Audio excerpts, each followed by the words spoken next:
औज़ुबिल्लाहिमिनश्शैतानिर्रजीम बिस्मिल्लाहिर्रहमानिर्रहीम। मैं हूं उज़ैर अहमद खान और आप देख रहे हैं मेरा फेसबुक और यूट्यूब चैनल अब्लाग टीवी और मेरा फेसबुक पेज यूके पॉइंट। बहुत अहम खबरें आ रही हैं ईद के बाद। बहुत हलचल मचने वाली है सियासी दुनिया में। सियासी जुगादरी बड़ी बड़ी खबरें दे रहे हैं और बता रहे हैं कि क्या होने वाला है, लेकिन हुकूमत को फिर भी खौफ है। तमाम इदारे हुकूमत के नीचे मुख्तदर हल्के हुकूमत के साथ हर तरह से ग्रिप, लेकिन एक शख्स से फिर भी वो खौफजदा।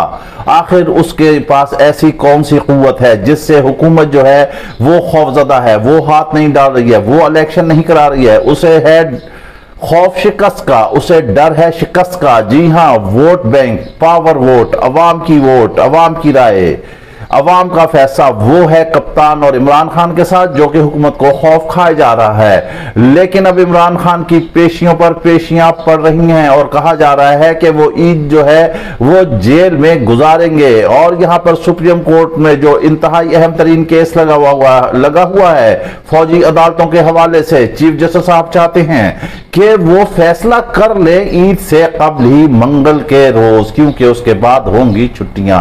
लेकिन इधर हुकूमत ने भी अपनी स्ट्रेटेजी अपनाई है। वजीर आजम ने और ख्वाजा आसिफ ने 2 वकील उतार दिए हैं मैदान में ताकि वो हुकूमत की नुमाइंदगी करें। और हुकूमत का ये कोशिश है कि ये मसला लिंगर ऑन हो और ईद के बाद हो। चूंकि ये था फुल कोर्ट, ये था एक लार्जर बेंच 9 मेंबरान का, लेकिन उसमें से 2 जजेस ने इस पर एतराज किया और एक जज काजी फाइज ईसा ने कहा कि यह गैर कानूनी बेंच है, जो कि आमदा चीफ जस्टिस है। यहां हम आपको बताएंगे कि काजी फाइज ईसा और इमरान खान में ऐसी चीज मुमासलत रखती है। जी हां, वो एक ही चीज है, एक ही खूबी है दोनों शख्सियात में। इमरान खान भी तन्हा लड़ता है, आसाब की जंग लड़ता है। सारी दुनिया उसे छोड़ जाए लेकिन वो तन्हा खड़ा रहता है, वो लड़ता रहता है और आखिरी हद तक लड़ता है और आखिरकार फिर फतह जो है उससे वो हमकिनार होता है। काजी फाइज ईसा, उनमें भी ये खुसूसियत है, वो जैसे भी हो, जिससा भी हो, लेकिन वो तन्हा लड़ते हैं अपने हक के लिए। अब उन्होंने इसमें 30 सफात पर इख्तिलाफी नोट लिखा इस बेंच के हवाले से। जो लार्जर बेंच बना था उसमें इन्होंने बताया, उसमें उन्होंने दलाइल दिए और खुलकर लिखा, बगैर किसी खौफ और खतर के वो लड़ते रहते हैं। माजी में भी आप देखें, जैसे ही उनके खिलाफ केस बने, टैक्स के मामला चले और भी चले, वो लड़ते रहे, करते रहे, बात आगे चलाते रहे, कानूनी और आईनी तौर पर आगे चलते रहे और आखिर फतह उनकी हुई। बस यही है काजी फाइज ईसा की भी खुसूसियत कि जब वो डर जाते हैं तो वो लड़ते हैं और वो किसी चीज को भी कहीं से भी वो आप क्या कहते हैं माफ नहीं करते, फॉरगिव नहीं करते, छोड़ते नहीं हैं, लेटर ऑन नहीं करते, उसे लेफ्ट नहीं करते, वो उस पर ग्रिप रखते हैं और उसी नुक्ते को आगे लेकर चलते हैं और फिर कानून और आइन की हैसियत को देखते हुए, उसके हिसाब किताब में रहते हुए डटे रहते हैं और फिर फतह उन्हीं की होती है।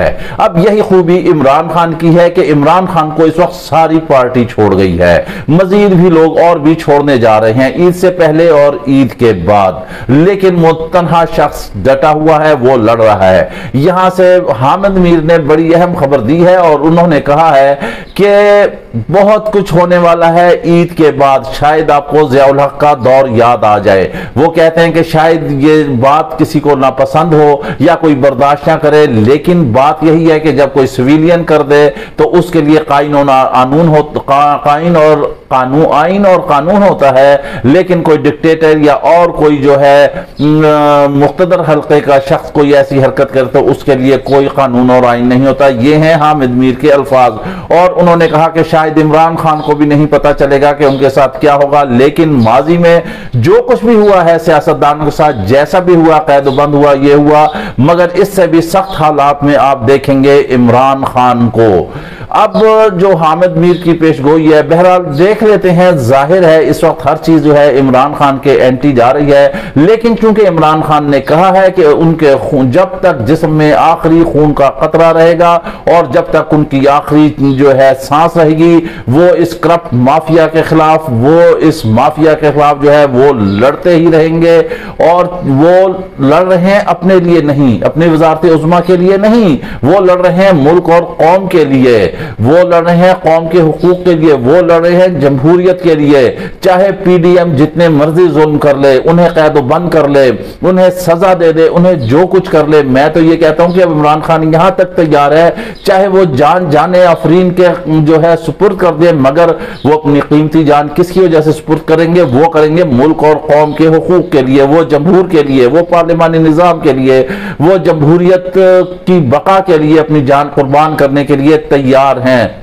लेकिन उन्होंने कहा है कि मैं नहीं झुकूंगा, मैं नहीं दबूंगा, मैं किसी तरह नहीं करूंगा, मैं अकेला खड़ा हूं और मैं अकेला हूं और मैं अकेला लड़ रहा हूं। लेकिन कप्तान की स्ट्रेटेजी जो है वो भी एक इंतहाई आप कह लें कि मिसमरेजम है, उसमें जो है वो इनको नहीं पता चल रहा। ये पीडीएम वाले इसी वजह से खौफजदा हैं, इन्हें नहीं पता कि इनके साथ क्या हो कर देगा कप्तान, किस वक्त कौन सा पत्ता खेल देगा। लेकिन अब जो सियासी तजिया निगार है वो बता रहे हैं कि इमरान खान के लिए मुश्किल वक्त आ रहा है, ईद से पहले या ईद के बाद।